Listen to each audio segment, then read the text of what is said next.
Ya, iniciamos.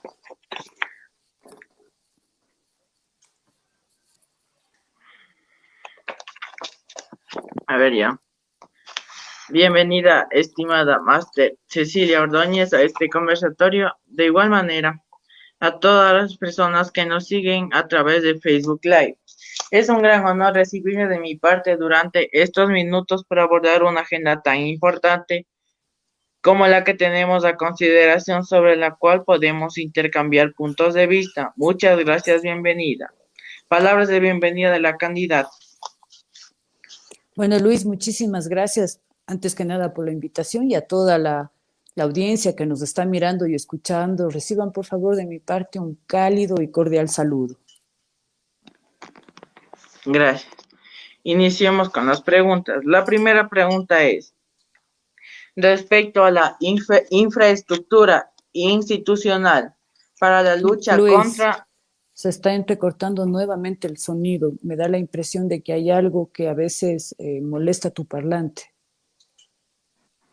A ver, ahí, Habla, Luis, por favor, para... ya. Respecto al lavado de activos, ¿no se No, escucha? hay muchísima interferencia. Tú sí me puedes escuchar bien, yo no te oigo. Hay momentos en que se te corta tanto que no puedo escucharte. De ello sí escucho bien.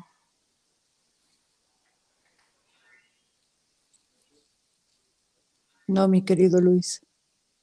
Voy a ver qué es. Qué raro. ¿Tú sí me oyes bien? Sí, Yo no te oigo nada.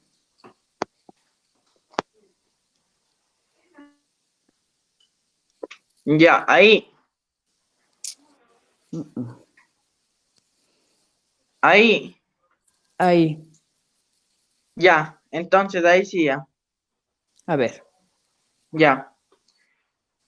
Respecto a la infraestructura institucional para la lucha contra la corrupción, ¿cómo articularía la política del sistema funcional anticorrupción con cada una de las instituciones del Estado, específicamente con los gobiernos regionales y locales? Bueno, mi querido Luis, primero que nada, antes de aquello, primero hay que ir a la médula del asunto, que es justamente poder reformar y mejorar la ley. Si tú tienes, por ejemplo, una policía que en un momento determinado no tiene ciertos límites de rango de acción, por ejemplo, recuerden ustedes lo que sucedió en el paro de octubre, cuando había todo este tumulto y hubieron los problemas de las personas que perdieron los ojos por los impactos de las bombas lacrimógenas, y eso generó que pues hayan demandas hacia el sector de la policía cuando estaban cumpliendo con un tema de repeler para que esto no se haga más grande. ¿Eso qué significa? Que en el peor de los casos, si por ejemplo un criminal entra a una farmacia, asalta la farmacia y le mete un disparo en el pecho al dueño, el policía no puede responder de la misma forma porque va a ser procesado por la ley. ¿Eso qué significa? Eso significa que más pierde el policía que el delincuente. Y es porque la ley no está bien hecha. Entonces, ¿qué pasa? Que los policías ya no están o ya no quieren estar en las calles porque cuando esto sucede, no importa si pasan 2 años, 5 años, 10, 15, 20, 30, estos policías igual son procesados. Entonces, quienes tienen las de ganar son los delincuentes que sí se hacen de armas mientras el ciudadano queda en la indefensión. Entonces, para poder generar estas articulaciones y lograr una mejora definitiva, hay que solucionar el meollo del asunto, que es la ley, y no irnos tanto hacia un tema que de alguna forma sería una solución parche. Una vez que se mejoran los temas de la ley, ahí sí se le dota de mayores formación a los policías, pero también de insumos que están hechos justamente para resguardar y defender la vida y la seguridad del ciudadano. Eso significa, en un momento dado, que por supuesto hay que fortalecer a los municipios y que las cárceles tienen que hacerse cargo de las personas de su región. Tú sabrás que en la cárcel de Turia, en Cuenca, tenemos peligrosos presos, los de más alta peligrosidad, incluso de Guayaquil y de Quito. Y eso para los sectores de Cuenca no son saludables porque se van generando desde adentro de la cárcel un montón de situaciones de criminalidad que salen de ahí para perpetrarse en las ciudades. Entonces es impresionante que todavía los presos tengan celulares, tengan diversión, tengan música, tengan absolutamente todo. Aquí el tema es la ley y eso tiene que ver también con el Código Integral Penal respecto a el desempeño que puedan tener los jueces cuando dictaminan sentencias. Ya, gracias. Vamos con la siguiente pregunta. ¿Qué iniciativas implementaría para mejorar la gestión de la información sobre los servicios de seguridad ciudadana en el Ecuador? Mira, Luis, una muy buena alternativa son las ventanillas únicas digitales. ¿Por qué? Porque eso le facilita a la gente hacer cualquier tipo de trámite, no solo en estos temas de justicia, sino otros, a través de sus hogares. Eso evita, por ejemplo, que tengan que erogar distintos recursos en el transporte público, hacer largas filas, no terminar a tiempo el trámite, regresar, volver a gastar en el pasaje del bus o del taxi. De modo que la ventanilla digital es una muy buena opción. Y para aquellas personas que no tienen internet, porque no todo el mundo lo tiene, sí habrá pues la ventanilla física, pero se desfoga muchísimo porque un gran porcentaje, el 60, el 70% de trámites ya pueden hacerse desde esta ventanilla digital. Entonces es una medida inteligente porque además de eso genera el hecho de que se ahorren muchos recursos que sí sirven para seguir invirtiendo en temas de seguridad. Recuerden ustedes que la seguridad, la justicia y la infraestructura son tres elementos fundamentales propios de la naturaleza de un Estado y es justamente en ello lo que el Estado ha fallado constantemente. Ha sido ineficiente en la seguridad, recontra ineficiente en la justicia y bastante mediocre en temas de infraestructura. Muchas gracias. Vamos con la siguiente pregunta. ¿De qué forma propone responder a la situación de la violencia sexual, en particular hacia las mujeres adolescentes? A ver, mi estimado Luis, aquí es un tema de educación que sí parte desde las familias. La agresión sexual no solamente la sufren las mujeres, la sufren los jóvenes, los niños también. La diferencia es que los varones por su biología no se embarazan. Sufren violencia sexual adultos mayores, sufren violencia sexual los hombres también. Y yo aquí más bien invito siempre a hacer un análisis con datos y con estadísticas, no porque las personas seamos un número, sino porque hay que tomar decisiones para políticas públicas bien informadas. Por ejemplo, desde el año 2000 hasta el año 2017, dejando de fuera las cifras del 2018, 19 y 20, murieron en el país más de 30.000 hombres. Y en el país, desde el año 2014 al 2020, si no me equivoco, fueron asesinadas casi 750 mujeres. Eso significa que los hombres están muriendo 30.000 veces más. Las principales causas de muerte de los hombres está, por ejemplo, en los accidentes de tránsito, en los accidentes que tienen que ver con trabajos de alto riesgo. El 80% de la mendicidad la sufren los hombres. Y en la mendicidad, los trabajos que se realizan los hombres, sean niños, jóvenes, adolescentes, adultos mayores, existe explotación sexual. Lo que pasa es que como nadie ha generado un número de teléfono para reportar la violencia contra el varón, no son datos que quedan registrados, pero sí existe solamente en el caso de mujeres. Por supuesto que lo que hay que hacer es incrementar las penas, y es lo que hemos propuesto nosotros en nuestro plan de gobierno, para todas aquellas personas que cometan delitos sexuales y de otro tipo. No importa si son hombres o mujeres, Luis, el que la hace la paga. Una violación no está bien, ni para hombres ni para mujeres. Eso es un delito, eso es un crimen, tiene que hacerse un detalle súper amplio de un registro de violadores, tienen que incrementarse las penas y los violadores, los delincuentes, los criminales, tienen que trabajar para solventar sus gastos en la cárcel. De modo que Esa es una buena manera, Luis, porque si es que no se generan estos detalles de registro de violadores, si no se incrementan las penas, si la ley no se vuelve dura, y si por otro lado eventualmente se vuelve a hablar sobre el tema del aborto, lo único que va a pasar es que más niñas, más mujeres sean violadas sistemáticamente, aborten sistemáticamente. De pronto los violadores, para evitar embarazos, de pronto pues tengan la intención de comenzar a perpetrar más violaciones a niños varones, y esa no es la solución. La solución es que esta gente vaya a la cárcel, porque como la ley es tan endeble y el que se roba un celular está en la cárcel 9 años y el que se roba millones de dólares pasa 2 semanas, se va a su casa y disfruta todo lo que se robó, esta gente sigue afuera haciendo daño, destruyendo a nuestras familias, y nosotros seguimos pensando que esto es solo una cuestión de género, cuando es una cuestión pública que afecta a hombres y a mujeres. Gracias. Vamos con la próxima pregunta. Es respecto al lavado de activos y financiamiento del terrorismo. ¿Qué medidas considera pertinentes para implementar a fin de fortalecer su rol y funciones? Mira, Luis, ahí te cuento que hay un vacío terrible en la ley, y eso está en el artículo 233 de la Constitución. Cuando tú revisas, vas a ver que solamente es punible en casos de cohecho y peculado. Y nosotros en nuestro plan de gobierno hemos propuesto implementar la figura del lavado de activos, testaferrismo, el tráfico y influencia se me fue el nombre,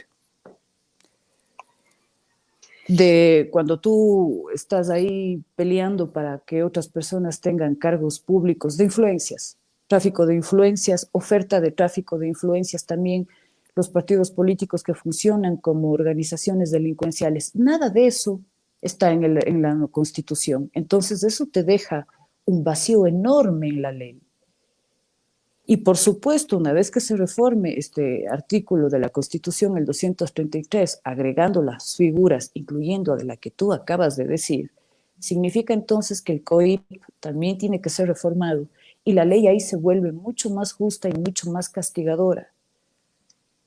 Entonces es una muy buena manera de poder tener control sobre este tema de lavados de activos. Otra solución es que todo funcionario público, Luis, no solamente asambleístas, ministros, presidente, vicepresidente, incluso aquellos que son mandos medios, como por ejemplo los técnicos sociales y demás, administrativos, jefes de coordinaciones, todo servidor público, toda aquella persona que esté en el servicio público tiene la obligación mediante la ley de registrar y colocar públicamente su currículum. Nosotros los ciudadanos tenemos derecho de saber en qué manos están los proyectos sociales, en qué manos están nuestras familias, cuáles son los antecedentes de estas personas, cuál es el ritmo de trabajo, cuánto han cumplido.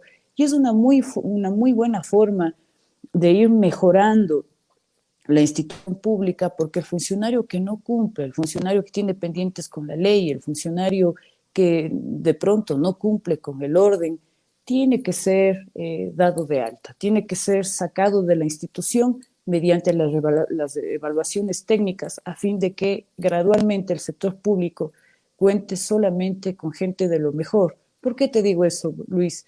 Porque lastimosamente en el sector público es donde se generan todas estas situaciones de lavados de activos, influencias, tráfico de influencias, que afecta gravemente a los ecuatorianos, porque por cada dólar que estas personas se llevan a sus bolsillos, significan millones de dólares que dejan de ser invertidos en programas y servicios para la gente. Y eso al final del día significa que las inequidades, la brecha y la pobreza, en vez de reducirse, crece.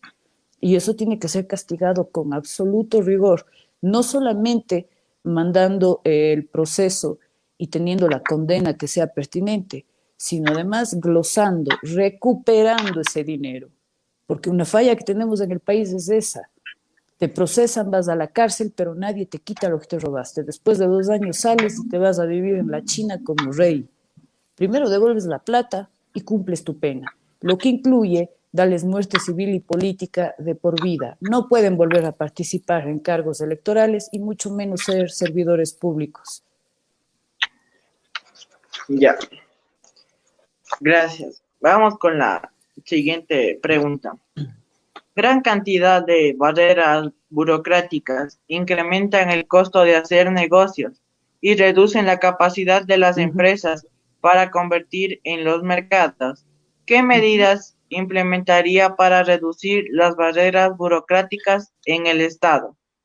Bueno, Luis, nosotros vamos a impulsar 5 reformas con 3 políticas públicas claras. Estas 3 políticas públicas claras son, 1, la gran devolución, que es devolver los recursos al ciudadano. La segunda es abrir los mercados y la tercera es la desregularización. Por ejemplo, yo veo que todos los políticos siempre, cada vez, no ahora, desde hace años atrás, se banderan en nombre de la juventud, pero son ellos mismos los que les ponen piedras en el camino. Si tú quieres emprender, Luis, tienes 44 requisitos que cumplir según el Código de la Producción. Tienes 69 tipos de impuestos diferentes que pagar. Tienes una tramitología enorme y cada una cuesta. Por otro lado, ¿cómo te endeudas en un crédito si el crédito oscila entre el 12, el 16, el 17? Y si ustedes revisan las cifras del Banco Central, hay créditos por los cuales te están cobrando hasta el 30.50% de interés. Entonces, ¿qué pasa con aquellos jóvenes que quieren emprender, que quieren independizarse, vivir solos, por ejemplo? ¿Qué pasa con ellos?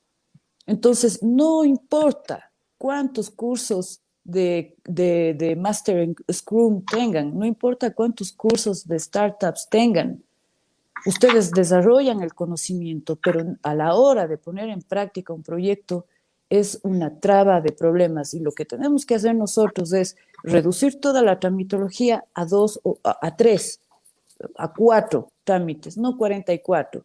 Vamos a traer la banca internacional mediante la ley porque ellos dan créditos entre el 2 y el 3%, a diferencia de nuestra banca local que es un interés usurero.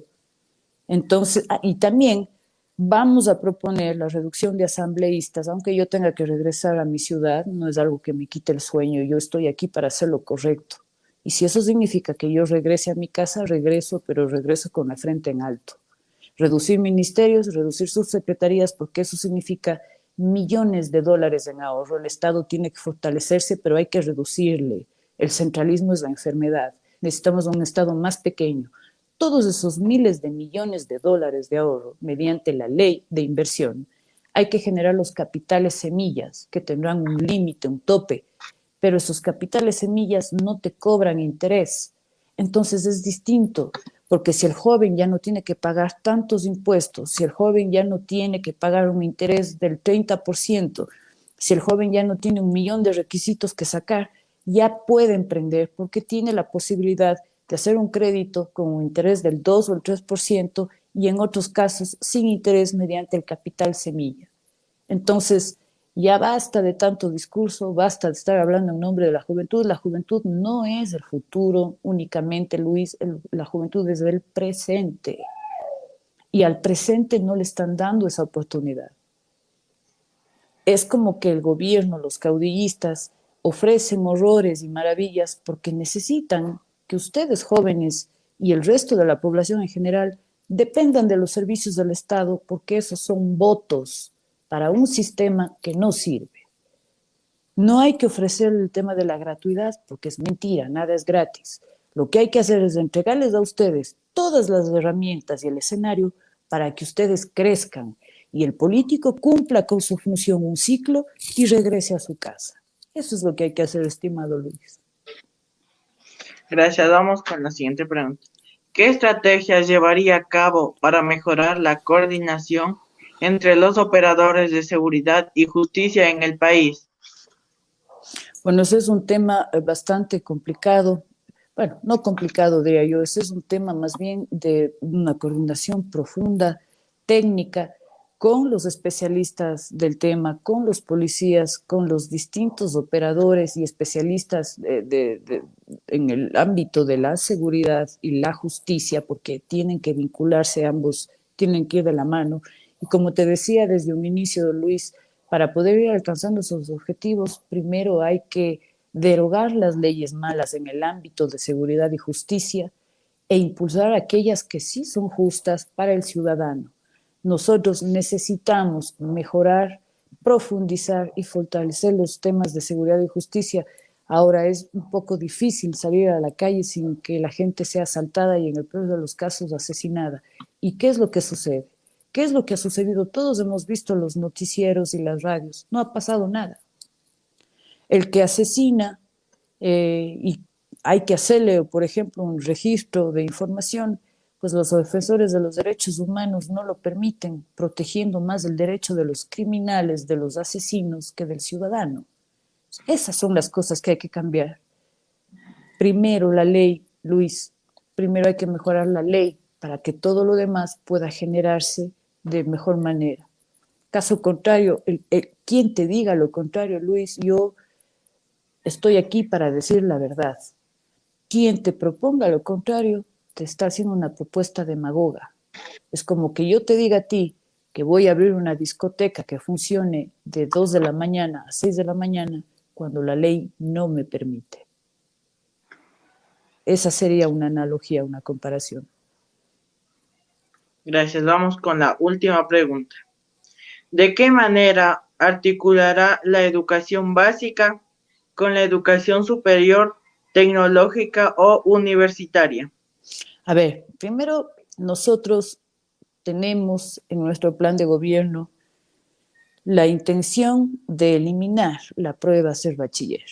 Es una prueba que realmente no les beneficia a los jóvenes tienen que estudiar lo que les gusta y lo que hay que hacer es fortalecer los cursos preuniversitarios para que los jóvenes igualen los conocimientos en aquellas materias de la ciencia que les guste, ¿no?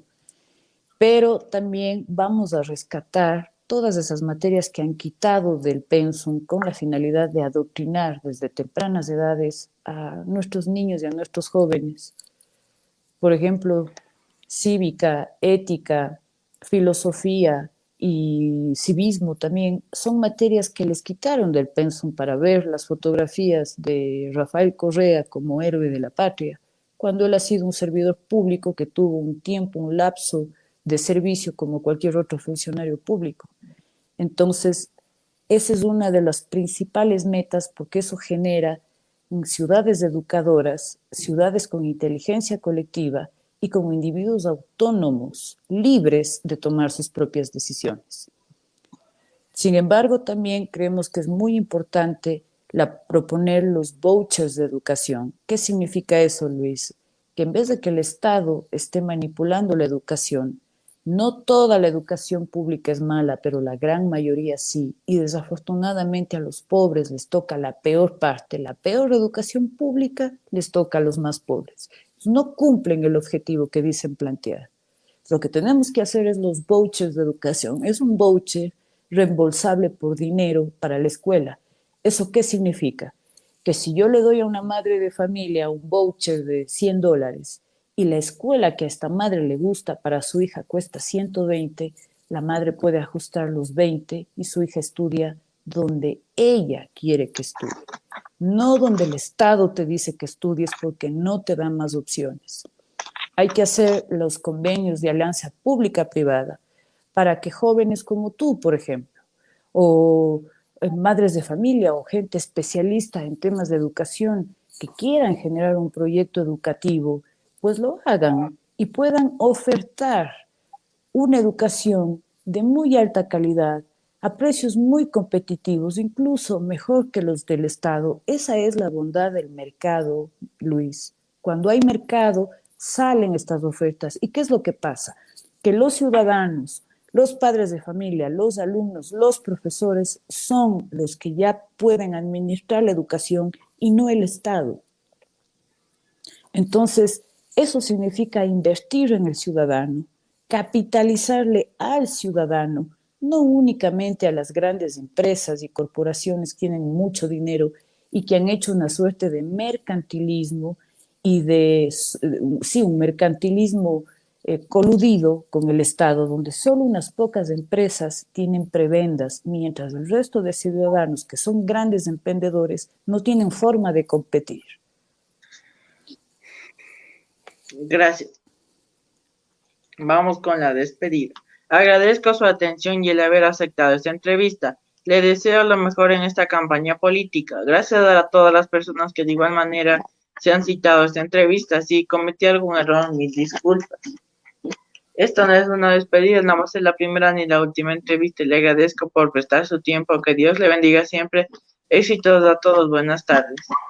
Gracias, Luis. Un fuerte abrazo y muy complacida de haber estado en tu programa y te deseo muchísimos éxitos y que crezcan. Y les felicito.